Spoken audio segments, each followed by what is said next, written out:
Hello, everyone. Before we take a deeper dive into the science investigations, Kim and I wanted to make sure we were all on the same page with the basic information related to the state test. So this is going to be a very quick video to get us all on the same page. So first, the lowdown. The state test is going to be administered in grades 5 and 8, starting spring of 2024. The test is representative of the New York State Science Standards and will be multiple choice and constructed response. And the investigations are what is being given to us for preparation for our students for that state test. It's, again, the investigation is also aligned with the standards, performance-based. The state does point out that they find it would be most effective to be given during the testing year, each investigation during the testing year. However, it's up to the school district to decide if they're going to give it during other school years, kindergarten, first grade, second grade, third grade, fourth grade, or all during fifth grade. And it should be embedded into instruction, not taught as something separate, but again, it's part of the standards and should be embedded into instruction. These are the topics that are the focus topics for the elementary investigations, and you'll see this in more detail when you're assigned an investigation and a group to work with.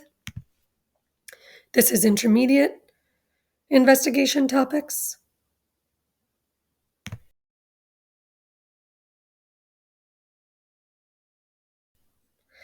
In each investigation, elementary and intermediate, has teacher directions, student directions, a student answer packet, and you're going to see all of this, an answering and scoring key, and a scoring rubric.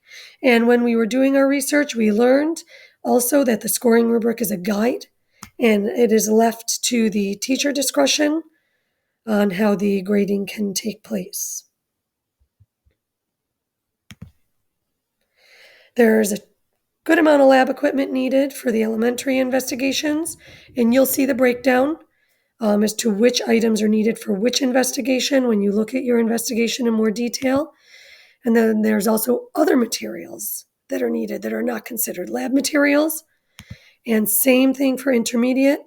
There are lab materials and other materials. Again, the breakdown for each investigation is provided.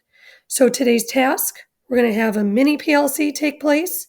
You'll each be assigned an investigation in a group, and you'll have your mini PLC in your breakout room where you go through your investigation and have a professional discussion on what you see in the investigation and have an open discussion with your group.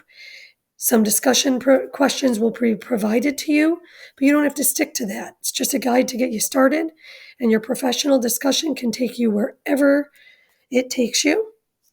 And then after 30 minutes of working with your group, we will come back for the larger PLC discussion. I will be back by then. I should be back popping into your groups around 7:30, 7:40 with Kim. And we will talk about what you learned in your groups. This is where you can provide any additional information or resources that your district has provided or any of your expertise, pros and cons of the investigation, and again, any other relevant information or topics that we decide as a group in our PLC that we want to discuss. So we're looking forward to what you come out of your groups with and having that open discussion. So head back into the Zoom main room and we'll see you there.